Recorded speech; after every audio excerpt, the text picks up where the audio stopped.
Cuentan los viejos sabios que en el momento de nacer el hombre ya sabe todo, que puede reconocer este mundo de una punta a la otra, que sabe lo que ocurrió desde el primer día hasta el último y que ya ha recorrido todo el ciclo, como la semilla que llega a ser flor. Pero de nada le vale todo esto, porque en el preciso instante de nacer, un ángel lo besa en la boca y de inmediato olvida todo. Desde ese momento, el hombre tendrá que empezar a vivir para aprender a recordar.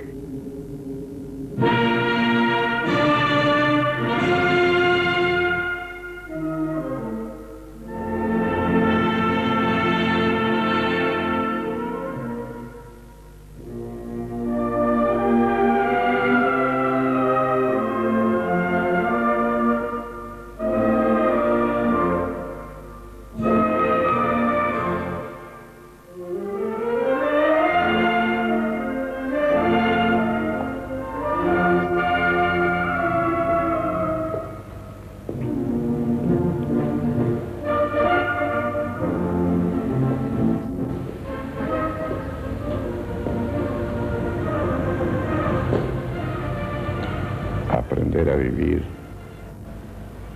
para aprender a recordar. Pero sin triquiñuelas ni jugarretas para borrar la memoria. Tampoco es cuestión de hacerse el tonto. Es suficiente con lo que les dije para que la memoria ya les haya empezado a funcionar. Lo jodí. Ahora yo empiezo a olvidarme de todo y ustedes empiezan a preguntarse ¿qué pasó?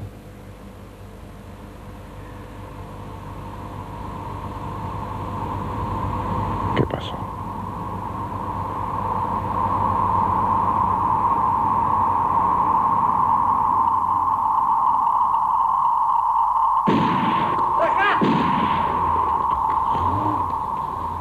La amnesia es considerada una enfermedad, pero también lo es recordar absolutamente todo. Se supone que la normalidad se ubica en un punto medio, pero para eso hace falta vivir en condiciones de saludable normalidad.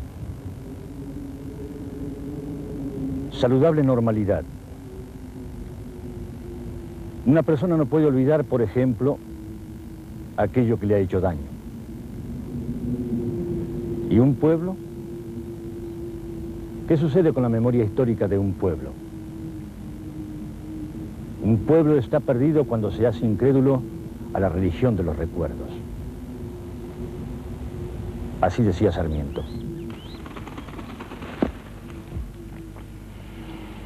No hay nada que recordar. Todo Buenos Aires sabe que este país lo hicimos nosotros. Mis bisabuelos, mi padre, mi marido. Ellos lo hicieron todo. Todo menos la caca de vaca y los comunistas.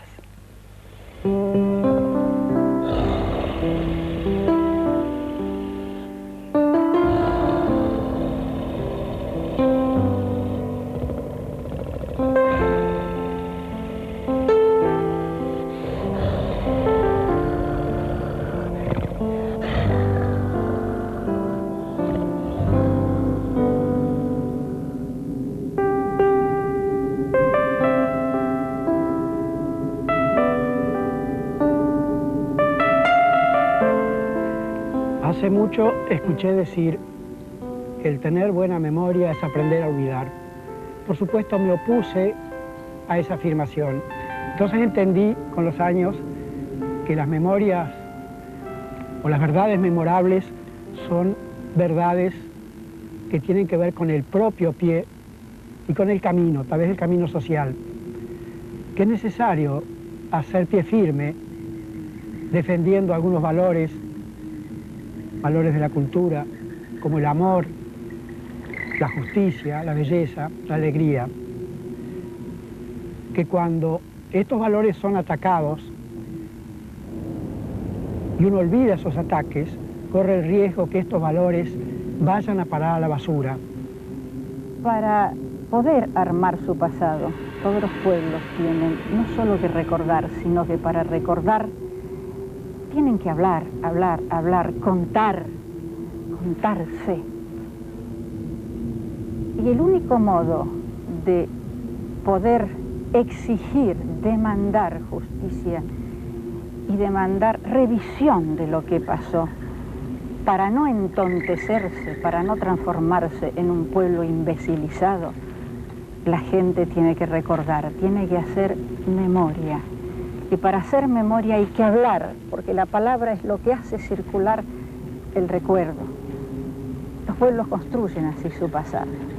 Entonces, para que un pueblo pueda ser libre y pueda ser inteligente, tiene que poder hacer ejercicio continuo de su palabra y de su memoria. Y que entonces nos condena al silencio del olvido. Al silencio de las pelotas, negra, al silencio de las pelotas. En el silencio no se muere, en el silencio. Con el silencio no se muere, no se puede convivir con el silencio, negra.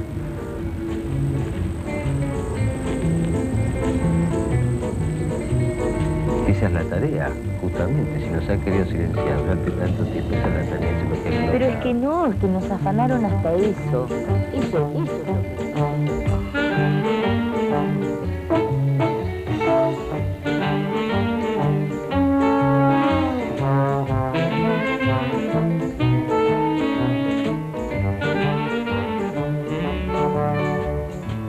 Uno se pregunta por qué la Argentina, tan europea, tan blanca, tan orgullosa, tiene sin embargo un récord latinoamericano solo superado por Bolivia cuando se hace la cuenta de los golpes militares.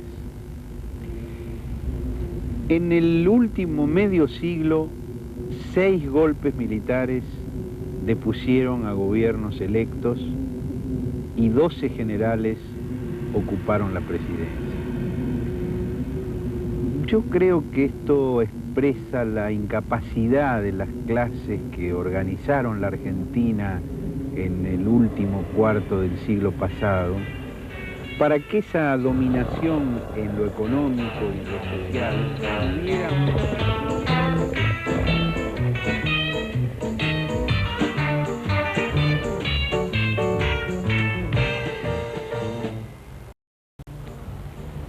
¿Empiezan a recordar ahora?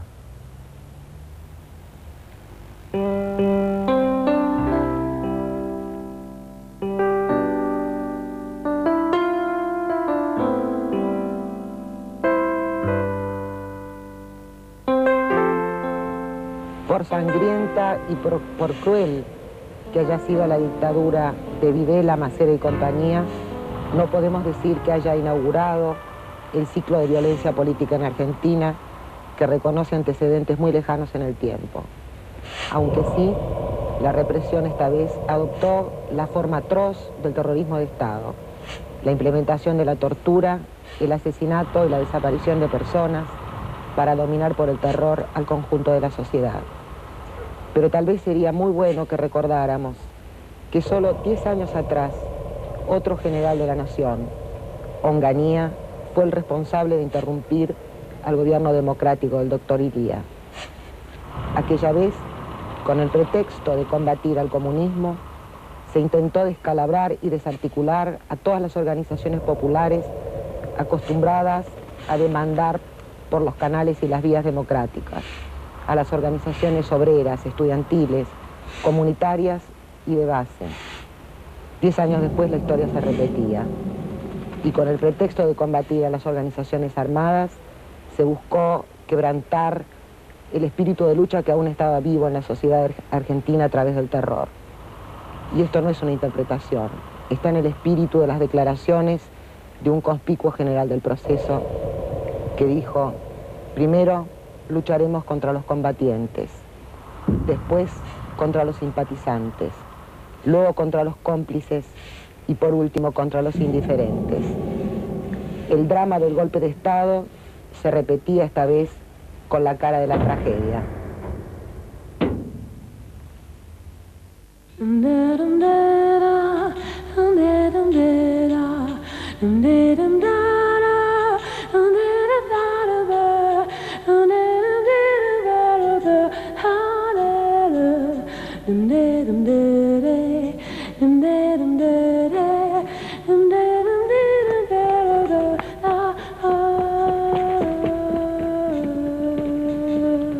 Verano de 1976. El Viking 1 llega a Marte, China pierde a Mao, y en Uruguay son prohibidas las canciones de Jean Manuel Serrat. Golpe a golpe, verso a verso. Y aquí se nos vienen las ratas. ¿Sabían ustedes que en Buenos Aires hay 15 ratas por habitante? Y a esta misma hora, en Casa de Gobierno, hay una pandilla pugnando por darles casa. Atenti, debajo de sus pies hay 15 ratas que les pertenecen. Son suyas. La insurgencia militar fue justificada cada vez con un diagnóstico y un remedio. El caos se cura con el orden impuesto por las botas militares. Sin embargo, nunca lo lograron. Y los males que querían curar reaparecieron cada vez agravados. En el último intento, la persecución de esa utopía imposible sumió al país en un espanto indecible.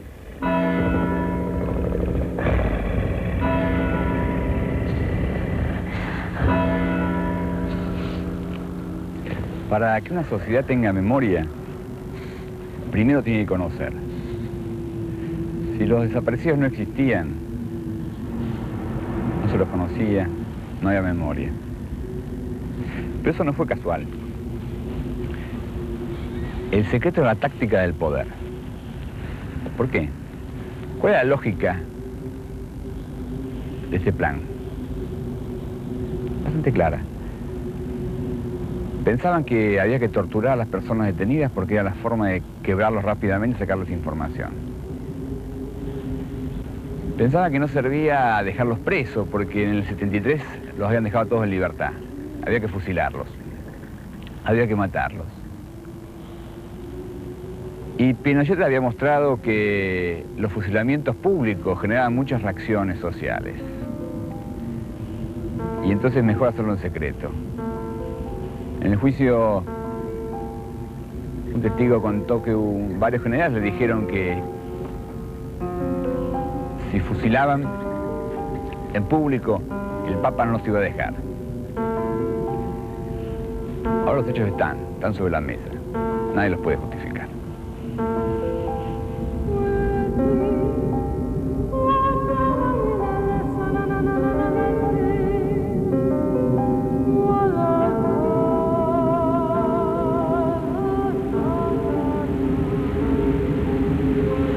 Lloraba sin parar. La pobrecita estaba adentro de un Moisés, arriba de la mesa de la cocina. Calculé que tendría un mes más o menos.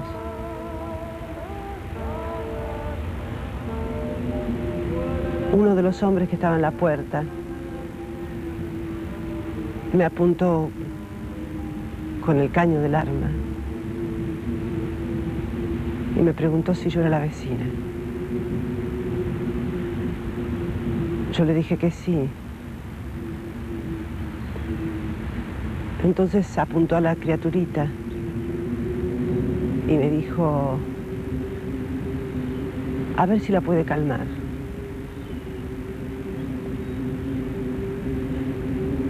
Yo la levanté y fue peor.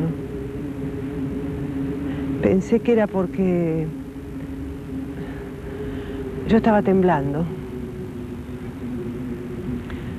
Me daban miedo esos hombres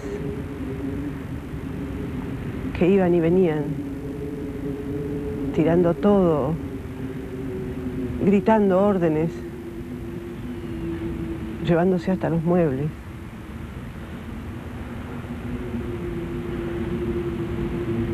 Encima, hace un minuto yo me había cruzado con la mamá.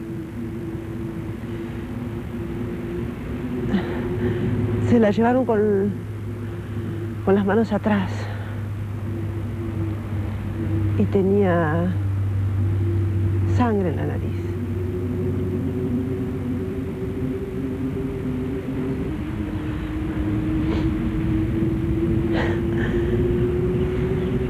Mi marido pidió permiso para quedarse con la garrafa de gas.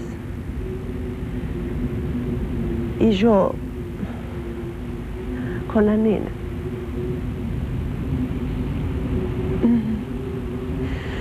Eso que yo ya tenía mis 4 hijos. Todos sanitos, gracias a Dios.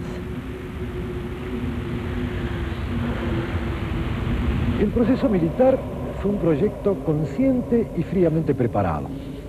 Gozaron todos ellos con el horror y el espanto. Pero no solamente los militares. También contaron con la complacencia y el apoyo de la jerarquía de la Iglesia, pero también estaban allí los medios de comunicación al servicio de ese mismo proyecto. También estaban los intereses económicos y ciertos sectores políticos que quedaron en silencio sin oponerse a todo esto que produjo tanta muerte y destrucción en nuestra patria. Yo creo en ese sentido que el proyecto militar lo que nos va mostrando es el extremo límite de lo que está presente.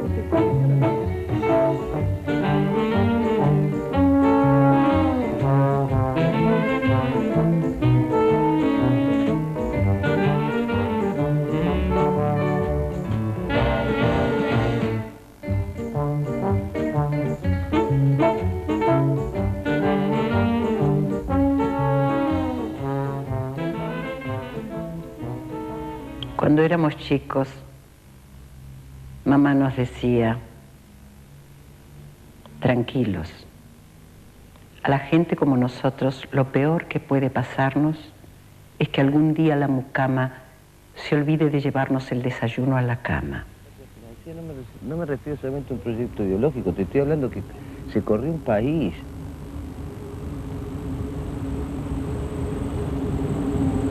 Es difícil armarse en uno, justificarse en uno un proyecto válido cuando uno esperó además mucho tiempo esta situación.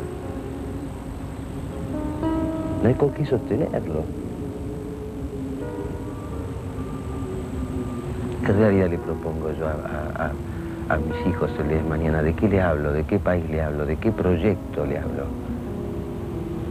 Y bueno, aunque nosotros no hayamos sufrido en aquel momento, aunque no hayamos sufrido en forma directa, digo, en nuestra carne, sufrimos después. Y todo eso forma parte de nuestras pesadillas, de nuestros miedos y también seguramente de nuestra inteligencia.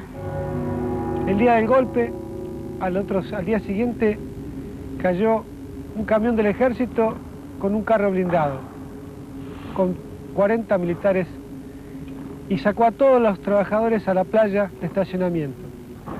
Nos hizo depositar cuerpo a tierra y con una lista fue llamando uno a uno a los compañeros porque supuestamente eran los subversivos de la fábrica. Sale el gerente de la empresa y el mismo coronel que estaba al frente le dice que él había sido el que los había llamado. A esos compañeros los llevan detenidos a una comisaría y a partir de ahí comienza un largo peregrinaje. Algunos compañeros tuvieron 3 o 4 meses detenidos, desaparecidos. Otros compañeros después fueron enviados a las cárceles. Tuvieron hasta 5 años y en mi caso particular 7 años en la cárcel. Muchos durante esos años, durante esa detención, sufrimos tortura, picada eléctrica, todo tipo de vejaciones, de humillaciones, y hemos superado de esos 5, 7 años. Otros compañeros, desgraciadamente, 3 de ellos están hace ya más de 6 años desaparecidos. Compañero Pérez, Jaramillo, Ferreira, hoy se encuentra entre la larga lista de los compañeros que no regresaron.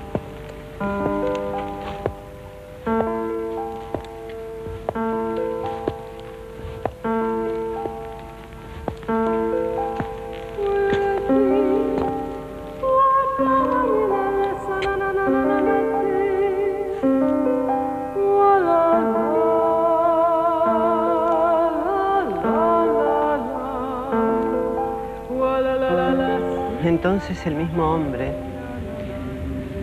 me dijo que esperaba para volar de ahí. Mi marido salió con la garrafa y yo con la criaturita que no paraba de llorar. Salí al patio y me fui por el pasillo, abrazándola fuerte.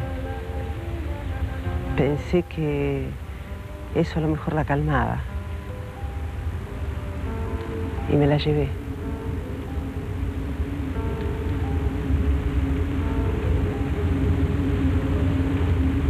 No lo pensé mucho, porque si lo pienso no lo hago.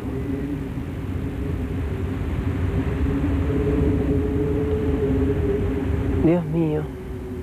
No terminaba nunca de salir de aquella casa. Afuera había un auto. Y entonces la vi. La madre estaba dentro del auto. Ahí me dio una cosa en el pecho. Y me acerqué para que viera a su hija, aunque sea. La madre era una chica jovencita. La miró fijo.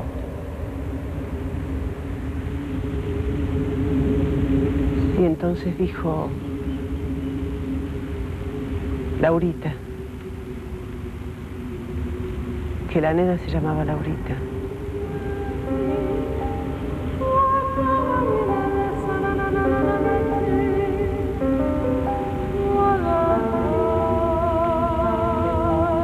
No la volví a ver. Nunca más.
Hacerse amigo de los americanos, del poder norteamericano, nunca fue cosa fácil. Ellos hacen su propio juego y como todo imperio no tienen ni amigos ni aliados, solo tienen intereses. Para los dictadores del proceso, la paradoja de esa realidad también se presentó en la primera etapa. Se encontraron con una administración Carter que venía de cargar con el síndrome de Vietnam, el sabor amargo de la derrota, el remordimiento de una guerra inexplicable, las culpas, el dolor, y al mismo tiempo una decisión política, combatir al este europeo en nombre de los derechos humanos. Los militares eran antiperonistas, no podían estar con el tercer mundo. Eran anticomunistas, no podían imaginar otro mundo. Simplemente les quedaba ser occidentales y cristianos. Esa manera diplomática de llamarse pro-norteamericanos. Pero la lucha de Carter contra el este obligaba, para hacer creíble su argumento de derechos humanos, a criticar a estos pobres aliados del sur. Y entonces hubo denuncias, contradicciones, peleas. Por suerte para las víctimas de la Argentina, esta batalla del este-oeste, en tiempos de Carter, benefició de alguna manera la lucha por los derechos humanos. Después Reagan cambiaría todo.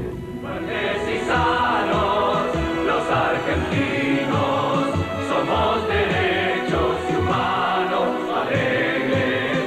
Fuertes y sanos, somos derechos y machos alegres. Fuertes y sanos, los argentinos, somos derechos y humanos alegres. Fuertes y Carta abierta de Rodolfo Walsh a la Junta Militar.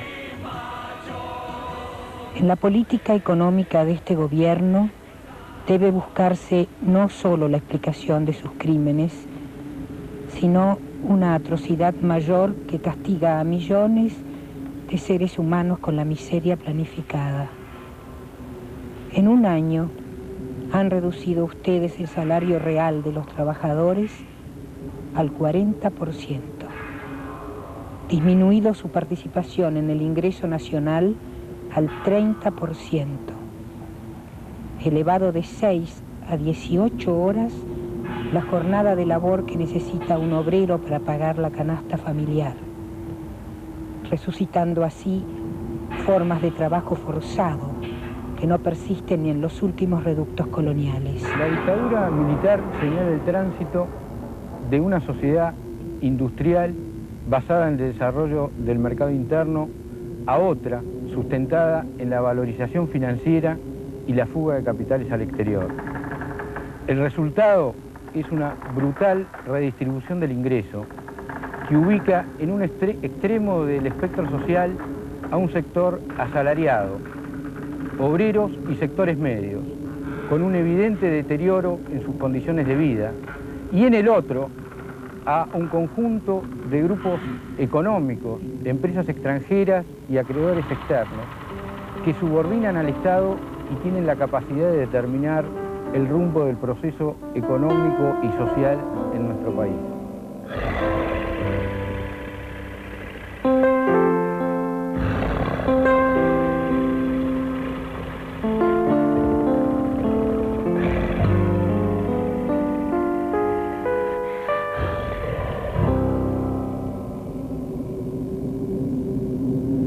Pasó casi un mes y la nena no paraba de llorar.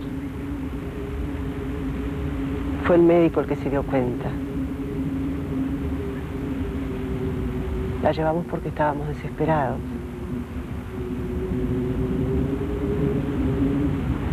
Entonces,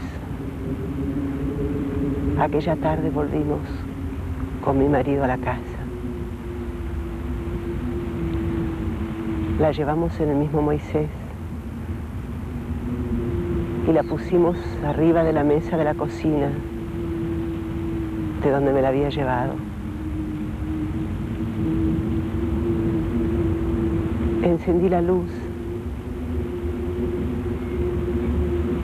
y la nena paró de llorar.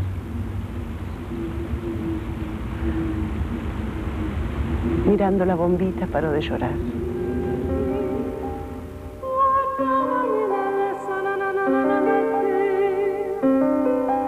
Voila.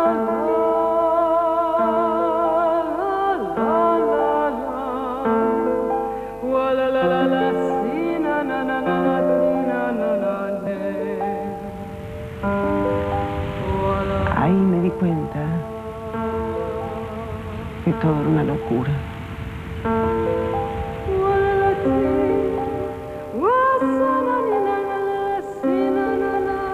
Hay un olvido particularmente atroz. En estos tiempos hay muchos niños que han sido secuestrados muy temprano o han nacido en cautiverio, y muchos de ellos están en manos de los que son responsables de la desaparición de sus padres, o incluso de gente que tal vez no tiene tanta responsabilidad directa, pero que no ignora los hechos. Los niños en estas condiciones de por sí son un ejemplo de falta de memoria, pero ellos conviven familiarmente con un secreto atroz, un secreto en poder de sus apoderadores, un secreto que se filtra a través de vacilaciones, a través de dudas, y provoca trastornos tremendos en estos niños. Recuerdo una novela de Kosinski, El pájaro pintado.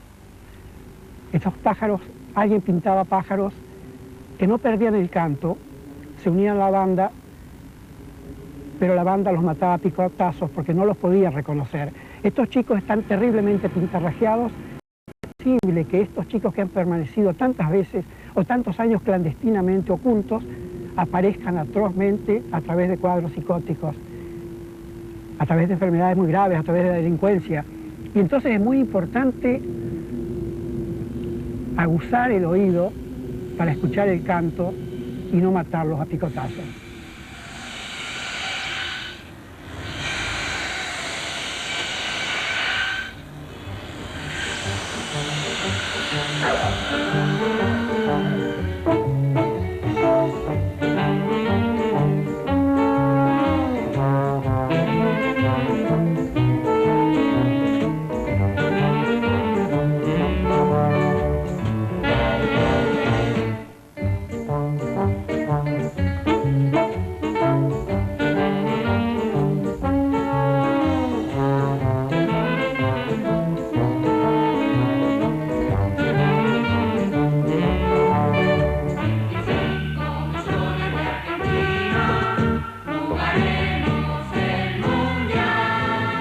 Al asumir Estados Unidos el poder hegemónico sin ninguna limitación sobre toda la parte de América Latina, ya que se encargaba de mantener la coherencia entre todas las naciones, de evitar que hubiera conflictos, que hubiera guerra entre nosotros.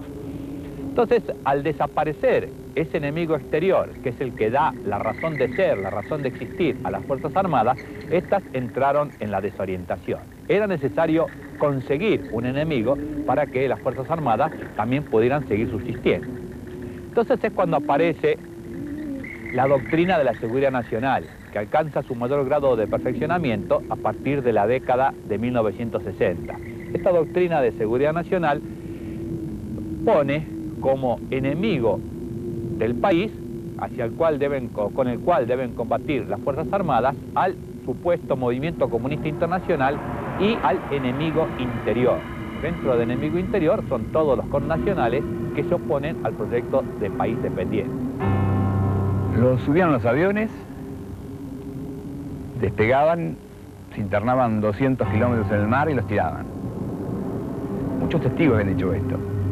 Pero después de los juicios, un oficial me lo confesó. Vino a la fiscalía, no soportaba más el recuerdo. Me contó que 2 veces lo obligaron a viajar en esos aviones. Dice que veía los cuerpos amontonados, 14 cuerpos amontonados, desnudos uno arriba de otro. Él le comentó a su compañero, parece la época de los nazis. El avión subía y como estaban cerca de la zona que le indicaban, tenía que abrir la escotilla y tirarlos. Pero en ese momento, uno de los cuerpos se levanta y se para. Y él no sabía qué hacer, lo empujaba y no se caía. Su compañero le pegó en la cabeza. Le dijo, ese es el efecto del pentonaval. Pentonaval era el pentotal que le aplicaban a esa gente. Los tiraban dormidos.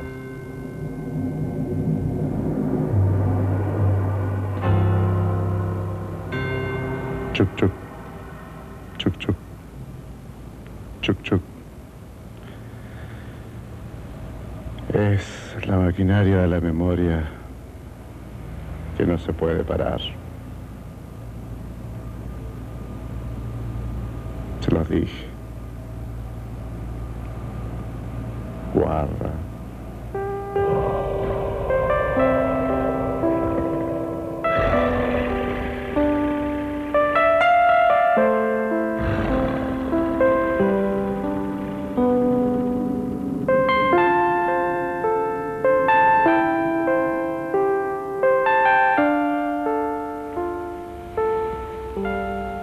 Usted nos pregunta a nosotros qué nos parece lo que pasó en aquellos años. Y nosotros ya no queremos hablar de ese asunto,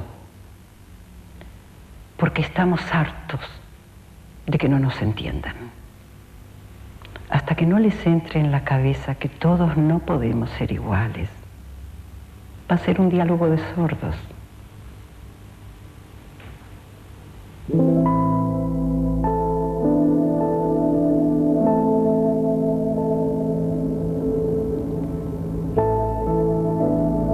Viento sur, olor a transparencia, silbo de la calandria, madrecita cantora del primer rayo de la aurora. La sopa de los pobres llega al centro y su vapor al reino de los cielos.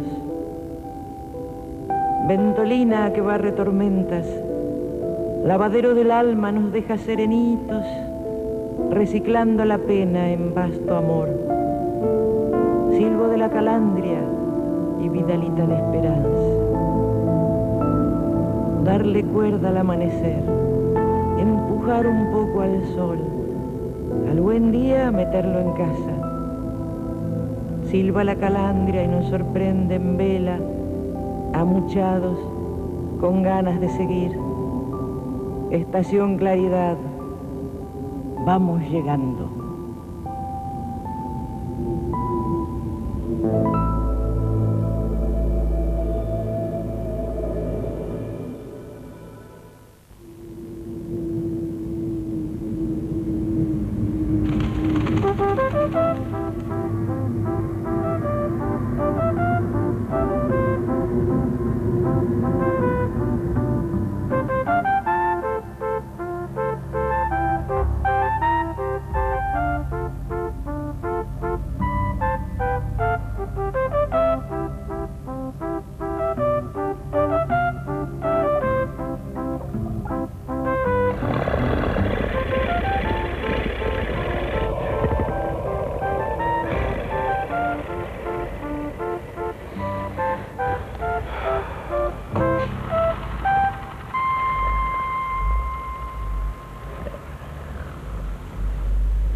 Aquí no nos cobran la entrada. Uno llega y consume lo que puede. Si tiene dólares, mejor. Si no, le saca una tajada al plazo fijo y se atreve a invertir en un poco de diversión. ¿Cómo? ¿En qué año estamos? Fíjese en su billetera, querido. Chorrea miel. La plata es dulce.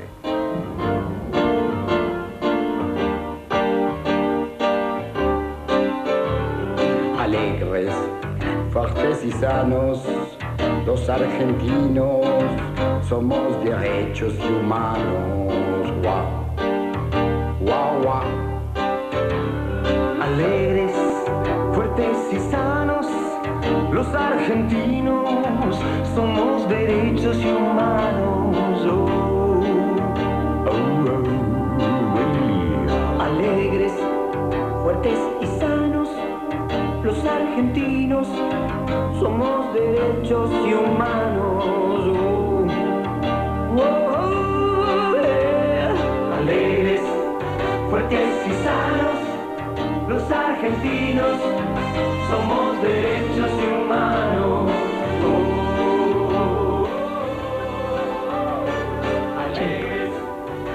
Sí. Los argentinos somos derechos y humanos. Perdón. En el almacén de la esquina se puede comprar caviar importado, whisky importado, cigarrillos importados. El Producto Bruto subió, la inflación bajó. Y si quieren ir de vacaciones, les recomiendo Miami, una bicoca. Todo marcha sobre ruedas. A todos nos va mejor. Hasta San Cayetano, que tiene cada vez más fieles que van a pedirle trabajo. 100.000 personas en la última peregrinación. Sala llena.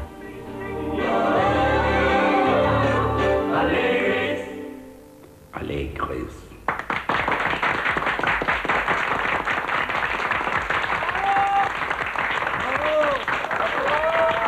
No más de 30 grupos económicos y 100 empresas transnacionales son las que generaron la deuda externa argentina.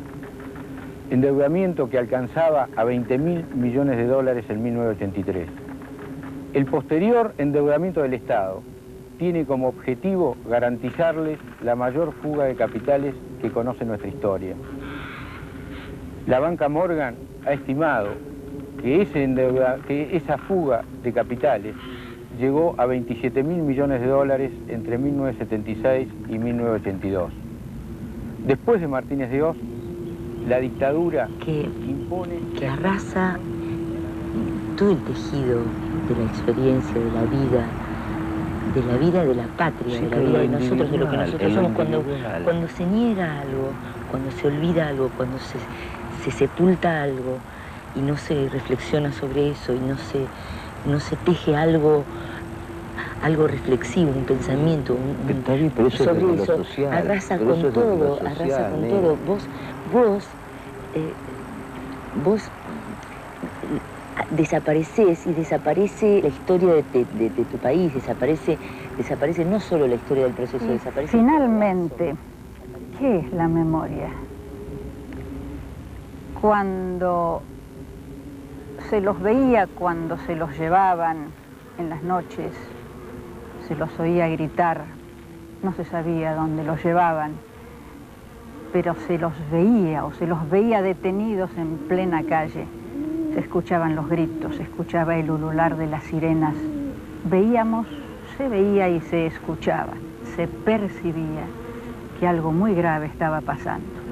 Esa percepción fue una huella que quedó en buena parte de la población. Y cuando en determinado momento se rememora aquello que pasó, lo que se vio y lo que se oyó, se representa mentalmente aquello, cuando juntamos lo percibido con lo representado, allí nace la memoria. Desde siempre el destierro ha sido una de las formas más crueles de castigo. Mire a su alrededor un minuto. Su familia, su casa, piensa en sus amigos. E imagine que dentro de 5 minutos no los verá nunca más. Desaparecerá todo. Solo quedará en la sombra. Eso es el destierro. Eso es ser desaparecido. Un golpe en la puerta, destrozos, y en 5 minutos todo, absolutamente todo, desapareció.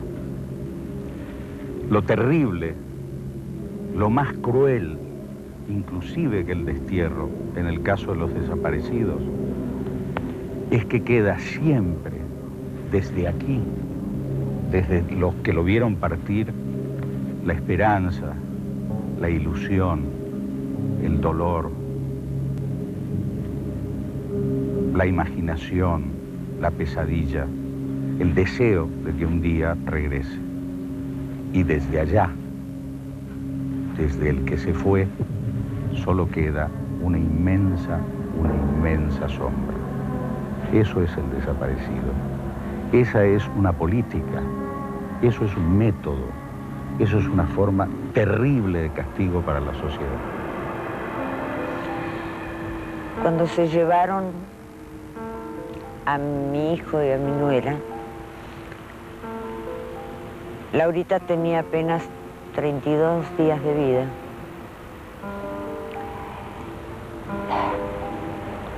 Los vecinos me dijeron que hubo un operativo, pero nadie me supo decir qué pasó con mi nieta.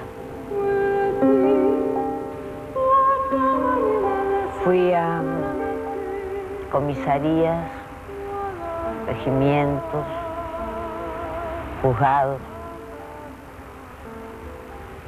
Ni siquiera me querían escuchar. Pasaban los días y nada. Estaba desesperada. Un día alguien se animó y me dijo que a Laurita se la habían llevado unos vecinos. Por supuesto ya se habían mudado y me costó 2 años más encontrar la dirección. Cuando llegué, estaba el hombre en la puerta. Como no sabía qué decirle, fui directo al grano. Soy la abuela de Laurita, le dije, vengo a buscarla. El hombre no me contestó nada. Solo llamó a la mujer y le dijo, llegaron, ya están aquí. Laurita tenía 7 años.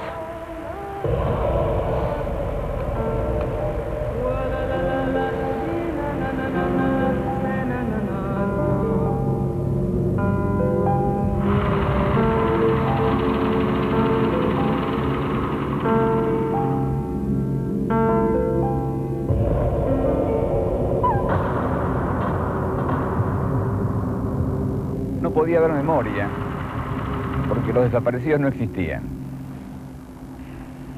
¿Quiénes eran? 7 años más tarde, empezamos a descubrirlo. Había de todo. Había chicos de 2 meses que nunca aparecieron. Una señora de 80 años que sí apareció, la encontramos en uno de los juicios. Estaba su cadáver enterrado.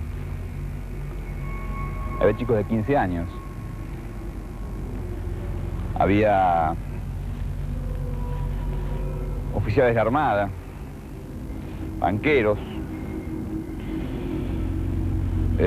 curas que eran catequistas. Había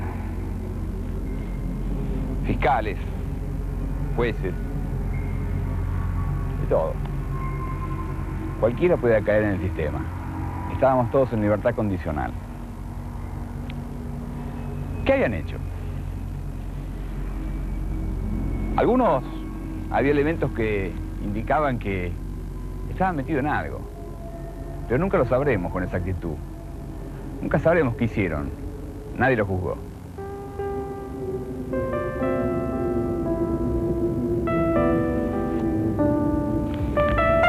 Según el informe de la CONADEP, 8.960 fueron las denuncias realizadas ante ella.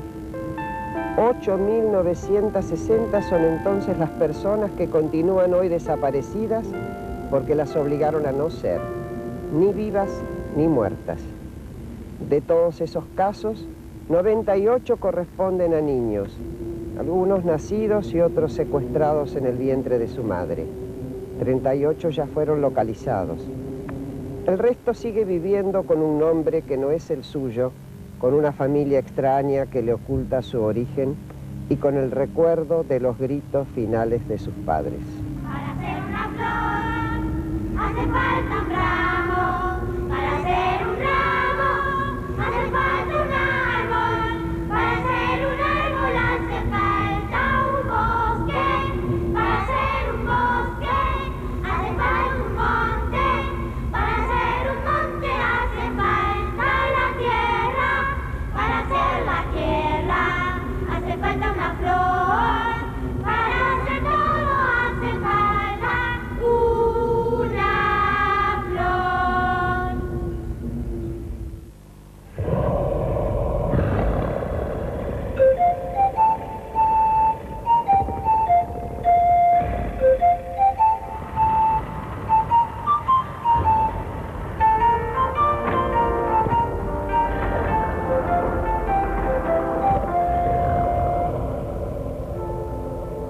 Ronald Reagan cambió la estrategia de Carter.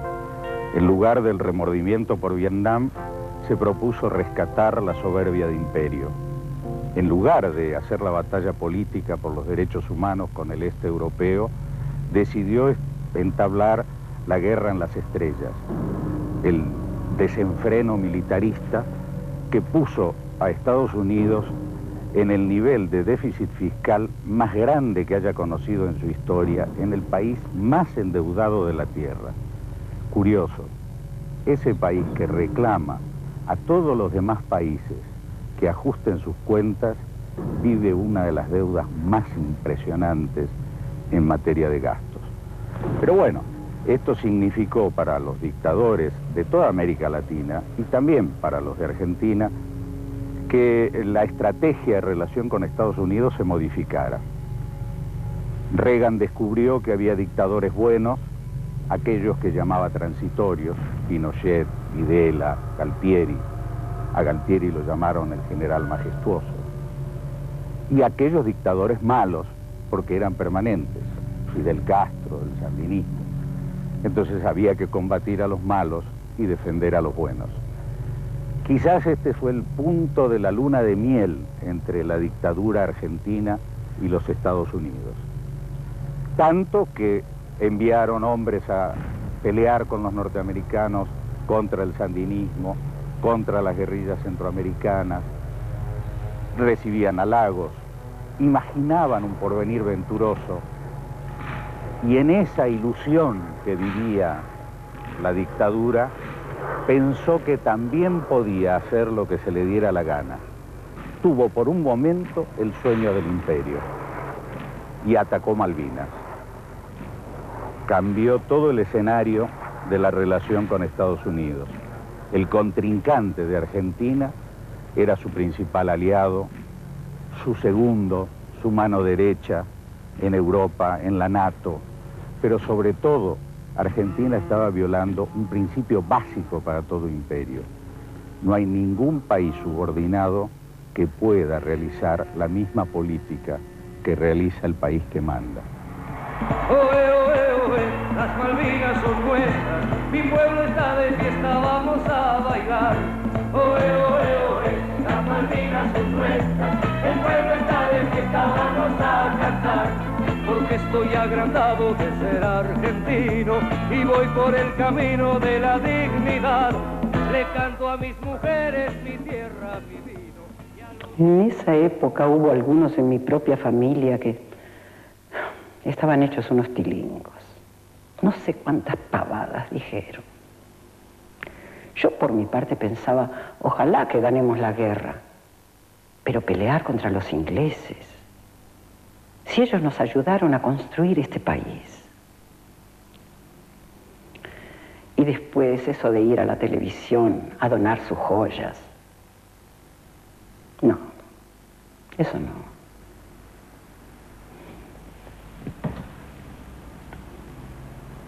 Eso no.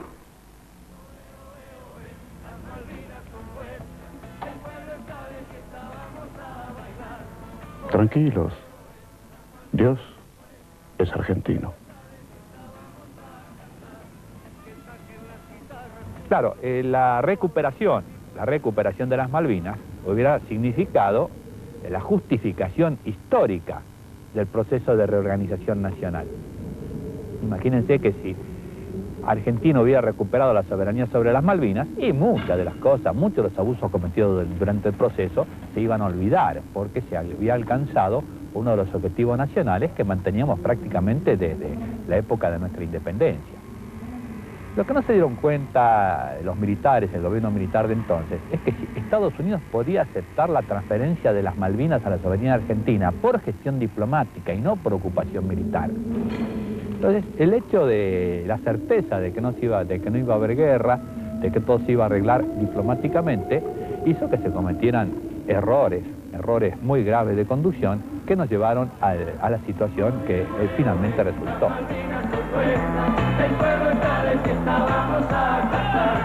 porque yo canto siempre que mi pueblo canta, porque yo bailo siempre que haya que bailar, porque cuando lloramos guardamos silencio y hoy siento que todos quieren festejar. Oe, oe, oe, las Malvinas son nuestras. La guerra duró 74 días, 635 muertos, 1068 heridos. Perdimos 57 aviones, 2 derribados por nuestra propia artillería.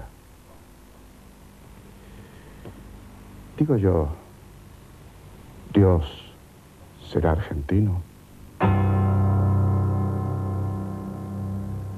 Soy un soldado que va a morir. Pero no será, desgraciadamente, en el campo de batalla. Gloriosamente, tal como juré alguna vez.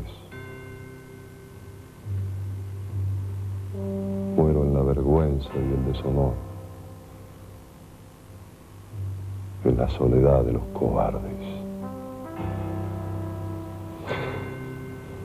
Muero por propia mano y pido perdón. Pido perdón a Dios y a mi familia, a mis camaradas de armas. A todos les pido perdón, ya que yo no puedo perdonarme.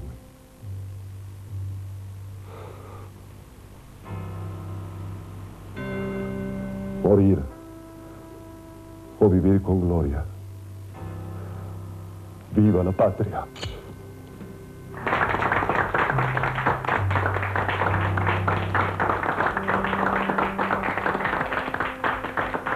La democracia era una consecuencia natural.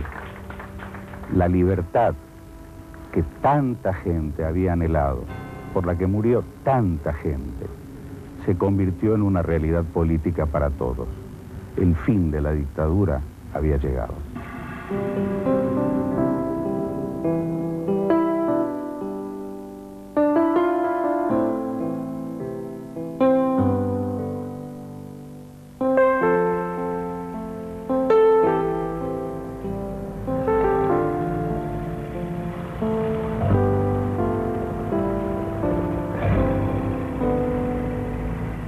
Es por todo ello que el tribunal, por unanimidad, falla, condenando al teniente general Jorge Rafael Videla a la pena de reclusión perpetua, inhabilitación absoluta perpetua, accesorias legales, artículo 12 del Código Penal, accesoria de destitución, artículo 538 del Código de Justicia Militar, y pago de las costas, artículo 29, inciso 3 del Código Penal. Condenando al almirante Emilio Eduardo Macera a la pena de prisión perpetua, inhabilitación absoluta perpetua, accesorias legales, artículo 12. La importancia de este juicio, que marcó el retorno a la juridicidad en el país, esto es, que aquellos que detentaron todo el poder, que fueron los dueños de vidas, haciendas y hasta de los hijos de los argentinos, comparecieran ante el mismo tribunal que comparece todo el pueblo. Es decir, este juicio marcó algo fundamental, independientemente de la sentencia y del castigo aún. Lo más importante es el esclarecimiento. A través de este juicio se supo, y se supo en forma que no deja lugar a dudas. Lo vio el periodismo mundial y las pruebas no merecen reparo alguno. Se supo cómo funcionó el terrorismo de Estado, que costó la vida, porque ya no vamos a hablar de desaparecidos. La vida, repito, a más de 9.000 personas. Y digo 9.000 para citar una cifra oficial. Hay quien dice que fueron muchos más. Una vez que los militares eliminaron toda amenaza para las clases dominantes, fueron abandonados a su suerte. fueron juzgados y varios de ellos condenados por los crímenes cometidos. La misma noche que comenzó ese juicio, 15 de los más importantes empresarios argentinos comieron en la residencia de Olivos con el presidente de la República. Ellos estaban dispuestos a hacer buenos negocios también en democracia. Esto forma parte de la colonización del sistema político. Los que fueron incapaces de crear un partido que expresara sus intereses, optaron por vaciar de contenido a los partidos preexistentes. El radicalismo con un siglo de existencia, el peronismo con medio siglo de antigüedad, se convirtieron de esa manera en cáscaras vacías que ellos llenaron con el contenido necesario para la defensa de sus intereses.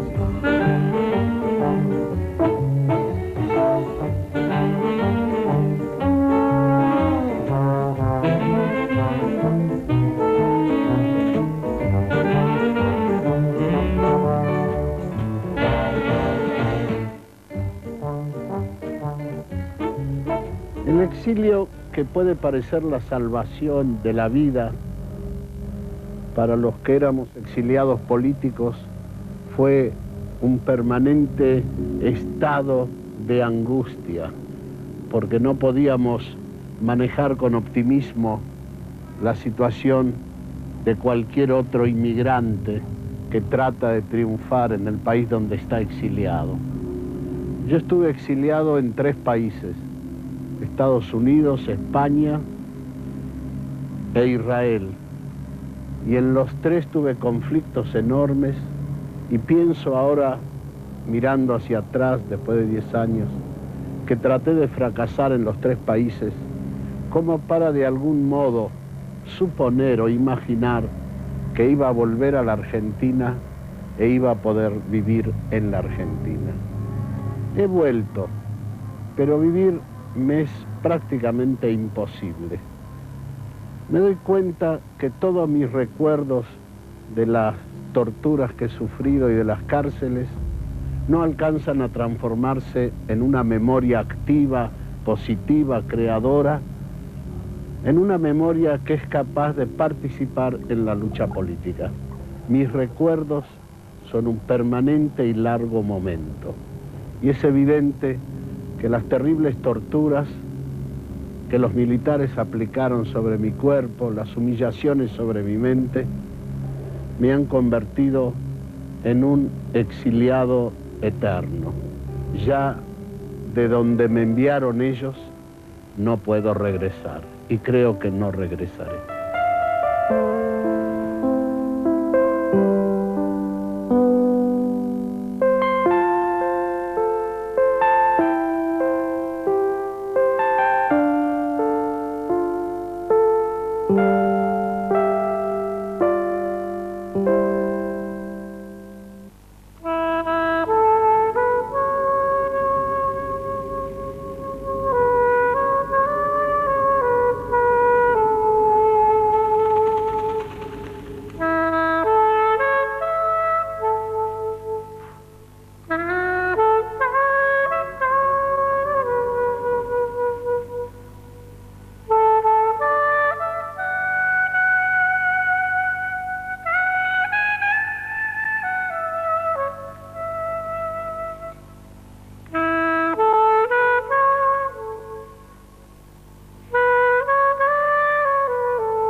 Se me ocurre una reflexión un tanto vulgar, y ya está oída hasta el hartazgo. Aquella frase de que los pueblos que olvidan su historia están condenados a repetirla. Ese riesgo no lo podemos correr. Es decir, tenemos que tener presente en la memoria esto que siempre ocurrió. Es decir, los resultados del juicio no pueden ser borrados por decreto. Las consecuencias, quizá, pero los resultados no. Debemos seguir y persistir continuamente en divulgar qué es lo que pasó. Ya no por ánimo de venganza, sino para tener presente siempre lo que ocurrió. Que un decreto de indulto no sea equivalente a un decreto de olvido. No hay tales olvidos. Ya lo dijimos nosotros al iniciar nuestra... Ahora ellos le van a preguntar si los va a perdonar. Y él les responderá que se queden tranquilos. Que no. ¿Cómo hago para explicarle a mi hijo lo que es la justicia después de los indultos? ¿Cómo hago para tratar de hacer de él una persona de bien para el día de mañana, por una sociedad más justa? Después, viendo todo esto, todo lo que ha pasado, todas las atrocidades que ocurrieron,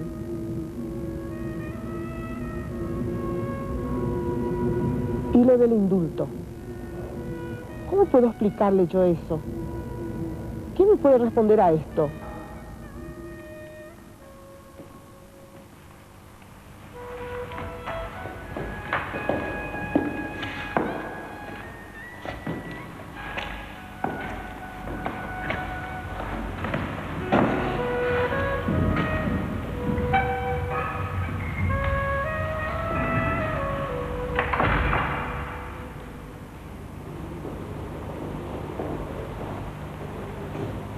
Defraudar viene del latín defrautio. Deriva del término fraude. Y fraude del latín fraus. Dícese mala fe, engaño. Es sinónimo de malversar, timar, estafar, frustrar. Claro, es lo contrario a restituir, devolver, dar, dignificar.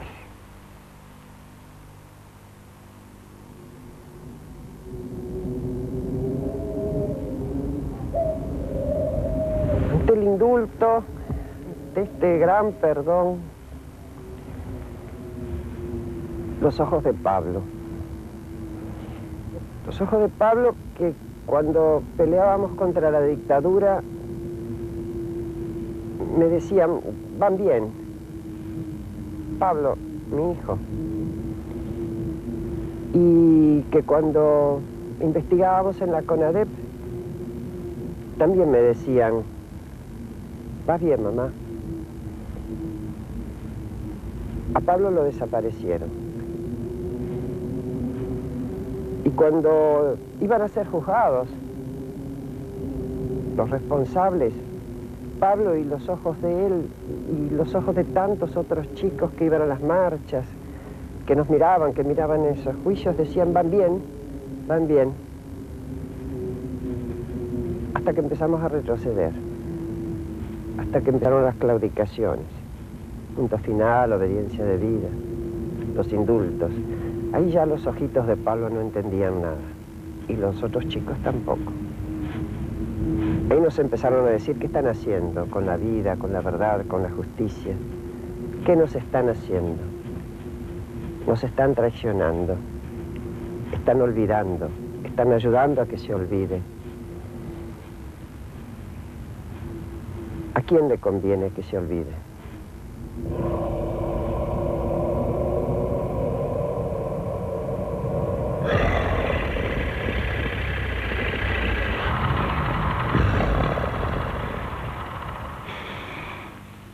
Vea, mijito, nosotros tenemos muy buena memoria. No venga con cosas cursis.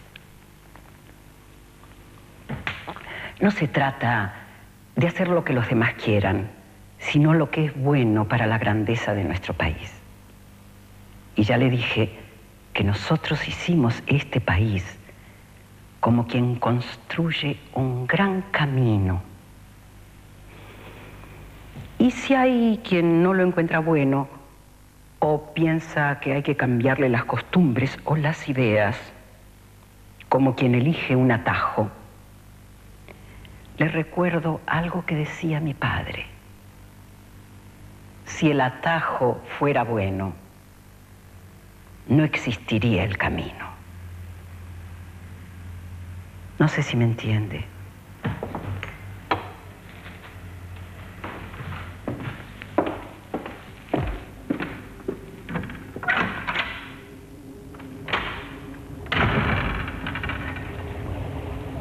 Hay una ideología en boga que curiosamente postula el fin de todas las ideologías,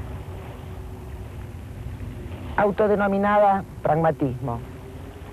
Los pragmáticos quieren hacernos pensar en el futuro sin que recuperemos nuestra memoria histórica, sin que incorporemos la experiencia del pasado.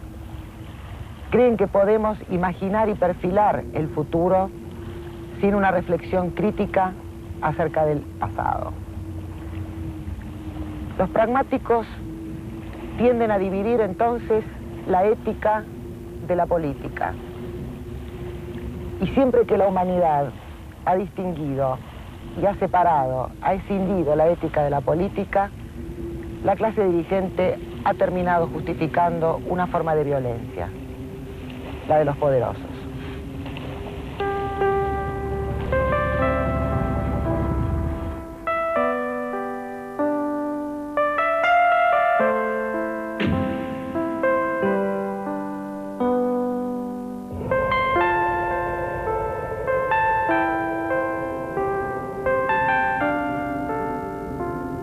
Desde las primeras elecciones libres, hace 3/4 de siglo, la Argentina lo ha intentado prácticamente todo. No nos olvidamos de nada, ni los días felices, ni la tragedia. Ha llegado la hora de que intentemos reconciliar al sistema político con la gente, a la democracia con el pueblo.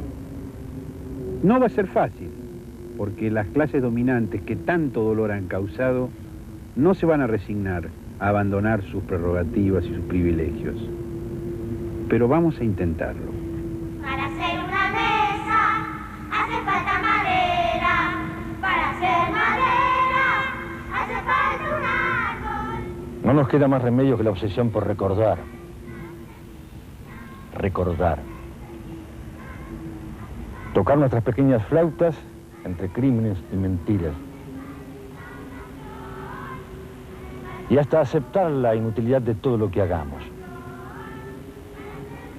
Esa ha de ser nuestra forma de valentía.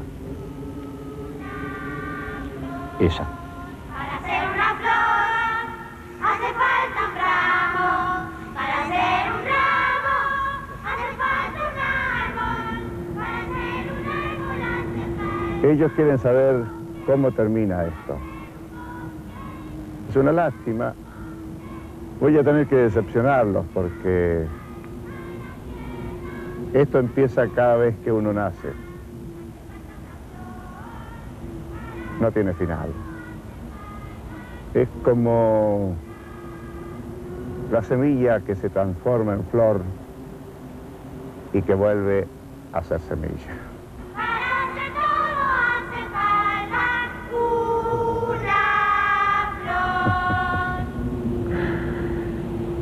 Ellos dicen que soy un viejo cabrón.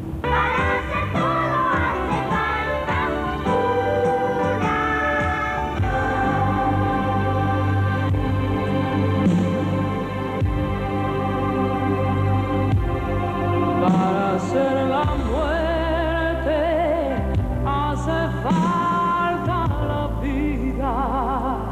Para hacer la vida hace falta una madre.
hacer la muerte hace falta la vida, para hacer la vida hace falta una madre, para ser una madre hace falta un hijo, para ser un hijo hace falta una flor, para ser una flor hace falta la lluvia, para ser la lluvia hace falta el mar, para ser el mar hace falta una lágrima, para ser una lágrima basta con recordar, para ser una lágrima basta con